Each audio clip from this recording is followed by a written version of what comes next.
Hey y'all, so we are looking at our next part of the chapter. So, chapter 22.2 talks about fruits and vegetables. And so today you have a sub and you have a handout that looks like this. It's yellow, but it says 22.2 types of fruit at the top. This is what you're going to use as you go through this video in PowerPoint.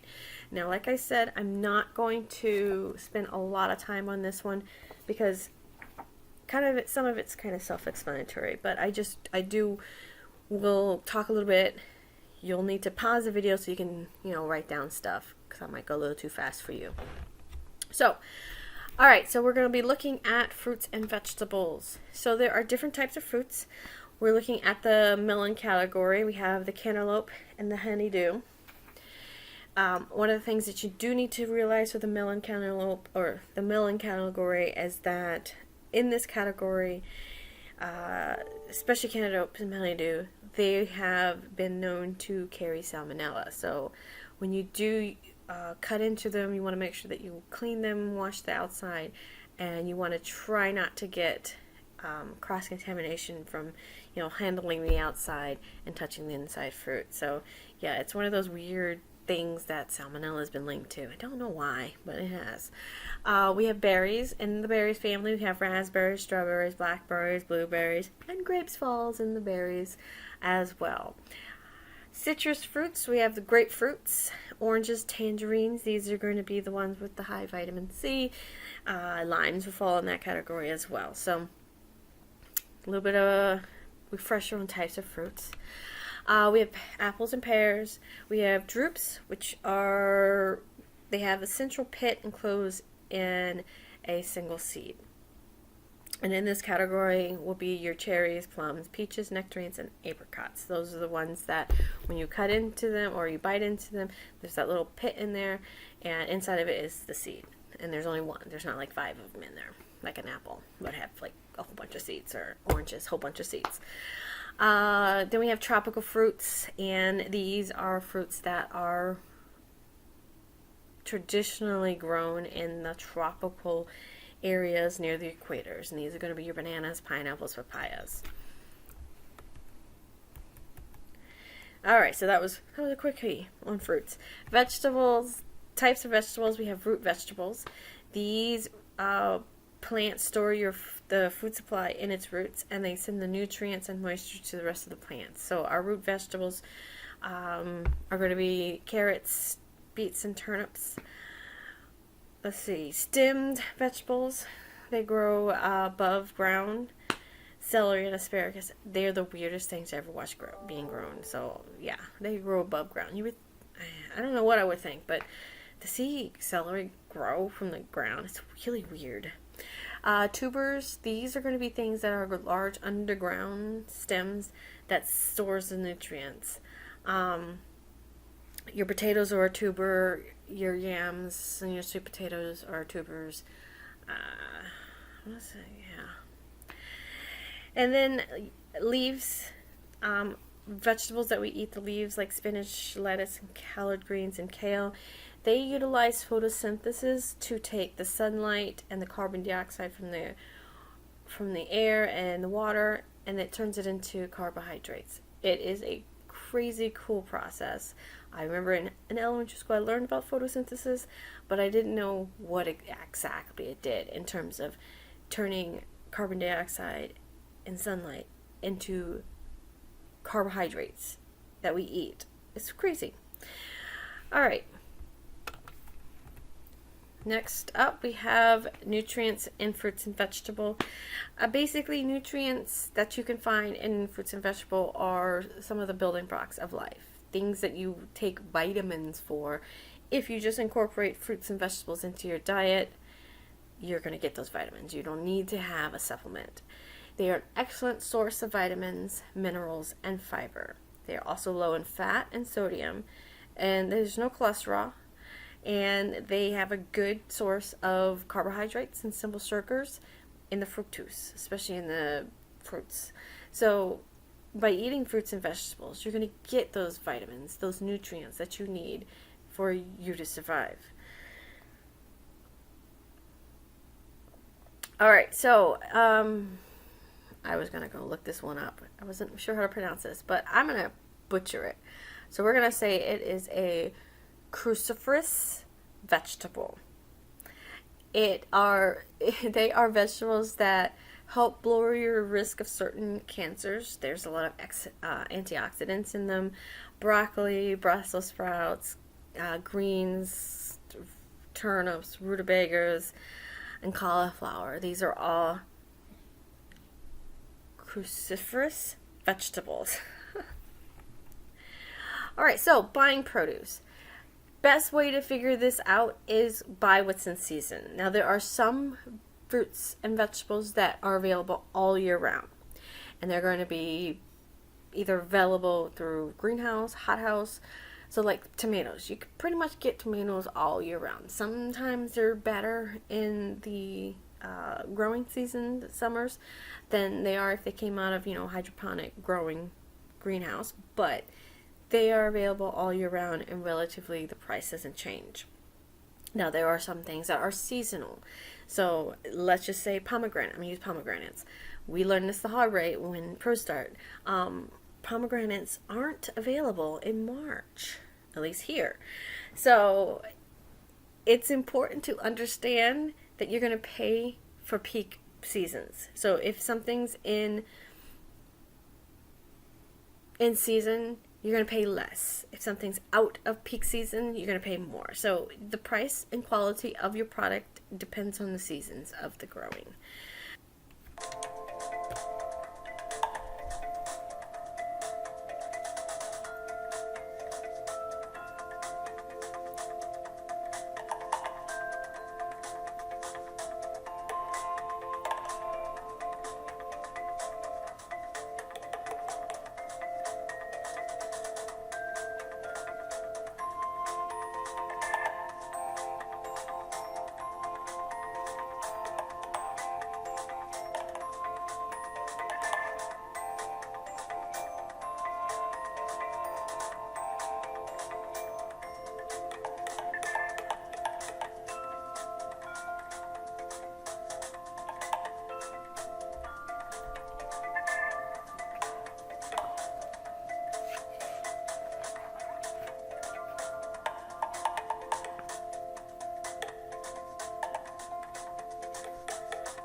All right, some tips on buying fresh produce.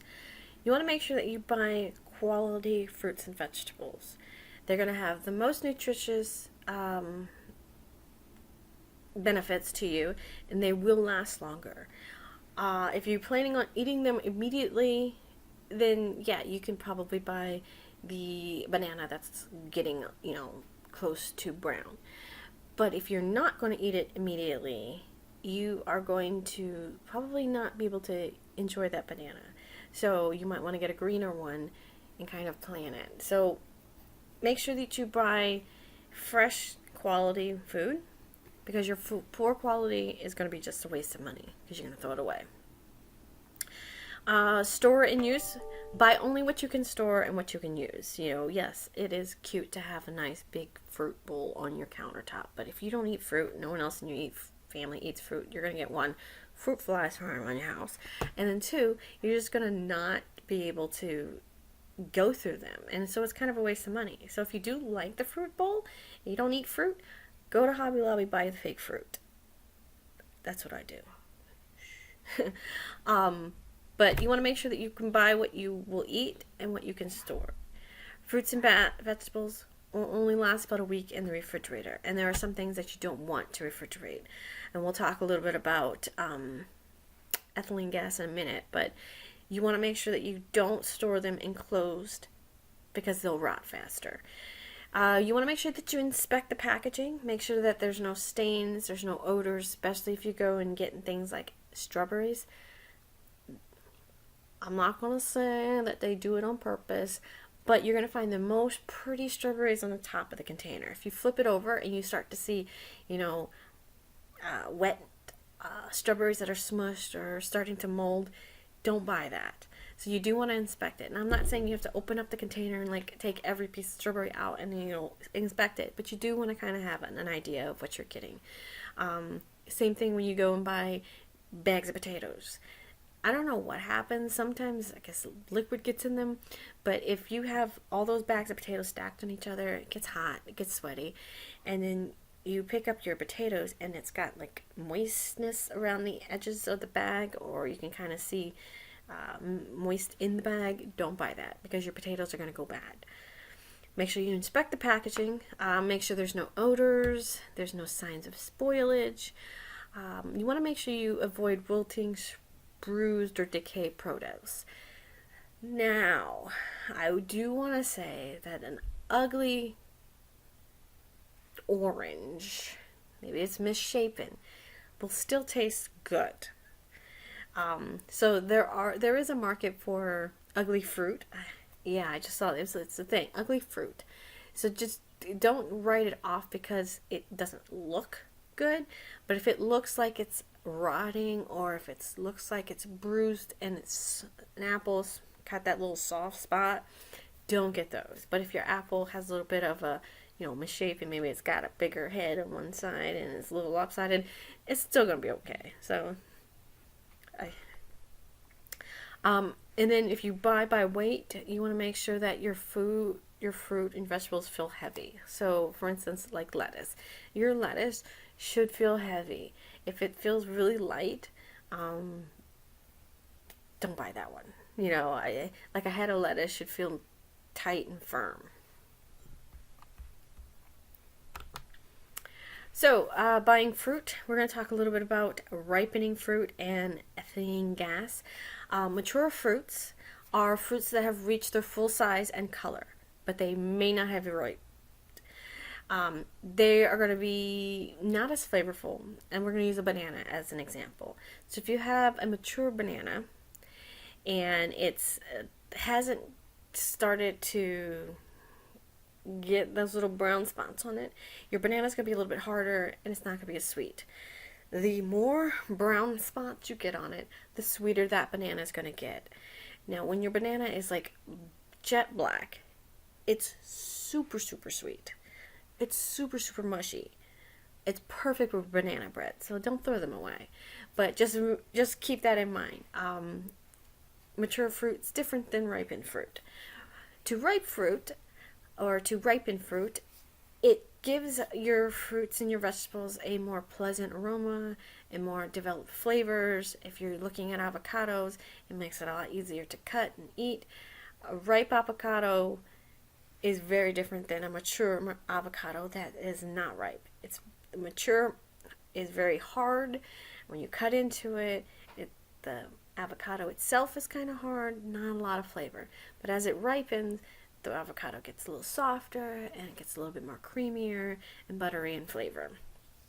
So, testing for ripeness, you should be able to give it a gently squeeze. You don't want to smush anything. You don't want to damage it, but it should give a little bit of a give.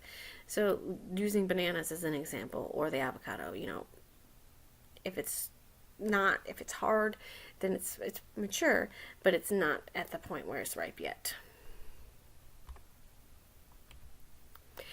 Now, let's say you need to use this banana today or tomorrow, and you want to put it in your child's lunch or take it to school or whatever. There are ways to speed up the ripening process. It actually uses the natural gases that the produce gives off. If you put it in a brown paper bag, close it up, roll it up, close it up, room temperature, it's going to emit any ethylene gas, which causes it to ripen, and since it's stuck in that bag, it's going to help ripen that food faster.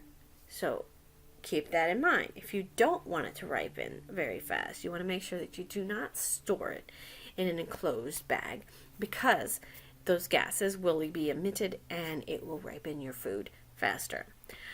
Plastic bags, if you're going to store it in a plastic bag, you want to make sure you poke a little bit of holes in it to allow the extra moisture to evaporate. Because if you don't, the mold will start to grow and it will rot your food before it ripens your food, and that's a whole different thing. Once you have fruits that are mature, that they are pretty ripe or close to ripe, and you know you're not going to need this, put it in the refrigerator. The refrigerator actually slows down the ripening process, so it gives you a little bit of extension on the use of that item. Buy fresh vegetables. You kind of want to make sure that they're ripe when you buy them. Most of the time when we go grocery shopping, we are shopping for what we're going to have tonight or tomorrow. We're not thinking, 5 days in advance. So you want to get things that are pretty close to ripe when you buy them. That way you're not letting them just sit and not being eaten, because then you'll forget about them. Then you go to the store again and buy more. Select vegetables that are typical in shape and about medium in size. I came from a place that I don't know what they thought. Like, they thought if they make zucchini the size of a football, or it was even bigger than that they get some kind of prize. When you have your fruits and vegetables become massive in size, the quality is not very good. Those zucchinis and squashes were close to inedible, but they're very proud of their gigantic cucumber that they would give us, or their gigantic zucchini. What we did, we just cut it up for knife skills and threw it away because we couldn't eat it. It was not very good. So you want to make sure that you get vegetables that are typical in shape and medium in size.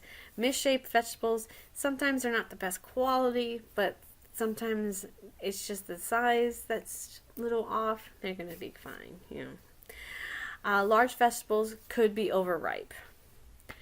Avoid vegetables that look like they have discoloring, because that can indicate decay. Important thing when we buy our produce, and which is important in here because I always have to tell people to wash their lettuce or whatever, because when I put my vegetables and my produce in the refrigerator here, I don't wash them unless they are physically dirty, so because that added moisture will speed up the spoiling caused by bacteria, which is going to cause things to mold. So when they come out of my refrigerator, they're more than likely have not been washed. So you do want to make sure that you wash them before you add them to your recipe. Now, if I do have to wash them, maybe because it, visibly was dirty, I want to make sure that they're dry all the way before I place them in the refrigerator. Another one I would like to say is like potatoes. If you've ever washed a potato, say I'm making mashed potatoes and I have 5 potatoes, so I wash all 5 potatoes, I scrub them, and realize, I'm only going to need 4. If you don't dry that 5th potato before you put it away, it will rot. It will cause havoc with the rest of your potatoes. So you make sure you want to dry it completely, and then I just keep it on the counter, so it reminds me to use potato soon, and I don't contaminate the rest of them with the extra moisture, because it will cause it to start to rot. Storing in the refrigerator. Most fruits and vegetables will be stored in your refrigerator, except for things that, like potatoes, sweet potatoes, onions. Those are best stored in a cool, dark place in your pantry. You don't want them to get too cold because they will freeze and they will rot. You don't want them to get too hot because they will start to sweat and they will rot. So you just want to kind of keep them in your cellar or in your pantry kind of closed. Your fruits and vegetables typically will be placed in the crisper section, or in a brown paper bag. If you do, make sure you kind of leave it open so that the gases will escape. Otherwise, you'll ripen your food very fast. Now, think about this. We kind of talked about it. What do you do if you're throwing in the plastic bag? So sometimes when you go to the grocery store, you put, your tomatoes in the plastic bag, or you put your apples in the plastic bag so that they can ring it up at the station. What do you do if it's stored in there? Well, if you keep them in the bag, put some holes in it so that the moisture escapes and they won't start to rot. In your crisper, you want to make sure that the temperature is not too cold. Some crispers have a little dial on there that you can either have it for meat or vegetables. Make sure that it's in the right position, because if it gets too cold, you'll start to freeze your vegetables, like your lettuce, and frozen lettuce is pretty much useless. You do want to make sure that you keep your bottom of your drawer kind of lined with some paper towels. That will help them from getting soggy, which will cause mold and decay, and you don't want that. We're almost done. So why don't we store our potatoes in the refrigerator? Well, here's what happens. Potatoes are high in starch, and starch in potatoes turn to sugar. It will change their flavor, and it will cause them to kind of ripen and mold very fast. Onions and sweet potatoes, they'll mold and decay when refrigerated. So when we do store potatoes, we want to make sure, and sweet potatoes and onions, we want to make sure it's in a cool, dark place, it's dry, and at room temperature. Or below. So you don't want it to be too hot, and you don't want it to be too cold. So you want it to be in a nice, cool area. Now, so let's just say you need something that's out of season, and you don't want to pay the extra cost of shipping those from strawberries from Peru. What could you use instead? Well, there are some convenient fruits and vegetables that you can use, and I actually prefer some of my vegetables to be canned opposed to fresh. So for instance, well, I do like fresh corn sometimes. Sweet corn, really good. But I keep canned corn in my refrigerator or in my pantry all the time, and perfect. So you can use canned fruits and vegetables. Just keep in mind that they are a good source of vitamins and minerals, but they're going to have less fiber because more than likely they've been, I don't want to say skinned, the skin has been taken off, which is where the fiber is stored. So if you do canned fruits and vegetables, or fruits I guess I would say, make sure that they are not in heavy syrup. You can use them in like a natural, but if it has added sugars to it, then you kind of lose that healthy benefit of eating fruits and vegetables. So yes, having peaches is great, but having Jell-O with peach pieces in it kind of defeats the purpose. Another great convenience food item is frozen fruit. If you do use frozen fruit, they're great for things like making smoothies, making sauces like applesauce or fruit sauces. You can even use them to make pies. You want to make sure that you thaw them partially so that it's still firm and cold, but it's not mushy, and you can put it on ice cream if you really, really wanted to.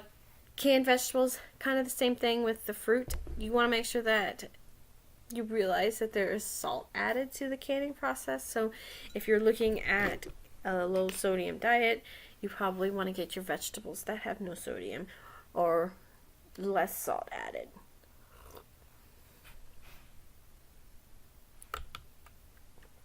Okay, so we do need to wash our fruits and vegetables. So before we cook them, of course, we need to make sure that we wash them before we eat them. That's just going to help remove any pesticides, any dirt, any germs, any residues. So here's some ways. Tender fruits and vegetables, you want to make sure you wash them very carefully in cool, clear water. If you have a thicker skinned, you can use one of those little scrub brushes, like potatoes. I scrub my potatoes, my squashes, those things, they're okay. You can scrub the heck out of them. What you don't want to do is you don't want to let your fruits and your vegetables just soak in the water. Apart from lettuce, because you kind of do want to get all that grit out of it, but you don't want to just let it sit there because you're losing a lot of the nutrients. It's water soluble, so those nutrients are kind of being sucked out with the water. So you just want to kind of rinse them, get them clean, and then dry them. using a salad spinner. Awesome invention that will help dry your produce faster. So cutting fresh produce, you want to make sure that you cut it after you wash it. You want to peel away any thick inedible parts. It could be like the seeds of an avocado and things like that. That's going to help minimize your nutrient loss. And then you want to make sure that you serve them quickly after cutting, because they will start to deteriorate, start to change colors. Some fruits will darken when exposed to air, and we did not get a chance to do this in lab. So enzymatic browning causes it to brown, like right here, this little apple. So if you cut an apple, especially tomorrow when we cut the apples, we're going to put a little bit of ascorbic acid on it. It's called Fruit Fresh, and that will keep them from turning brown. So that is almost about it. Last one. When you are serving fruits and vegetables, make it fun. Arrange it in an artistic pattern. Cover it with some cute little plastic wrap. There's like red plastic wrap. Make like a little basket out of it. You do want to make sure that you cover it with something, because the extra air will destroy your nutrients. So if you're going to put it in a little basket like the little watermelon basket, you still do need to make sure that you cover it. That way it doesn't dry out and it doesn't lose its nutrition. Alright, so the second part is cooking vegetables and fruits and vegetables, and I am just going to have you guys go through this part right here. So you'll finish up your notes, because I'm kind of running out of time. You're about to have class, and I want you to have this video in class. So part 2 is cooking vegetables. So there will be a link to this PowerPoint on Schoology. So you're just going to go into Schoology and you're going to click on it and you're going to answer the other ones. The very, very bottom, I'm just going to scroll through really quick. You're going to do a little research. So here is the link that you're going to use, and you're going to find, I believe it says, let me see what it says on my paper. Okay, so it looks like this. Yours is yellow, of course. You're going to find 3 different fruits and 3 different vegetables on this website, and then you're going to watch the little video, and then you're going to summarize what you learned for each fruit and vegetable. It's going to talk about the name of the fruit, and it's also going to talk about some preparation or cooking techniques. So you'll do a little summary on that. So you'll have 6 items that you locate. Other than that, I will be on email. So if you have any questions, email me, and have a good day.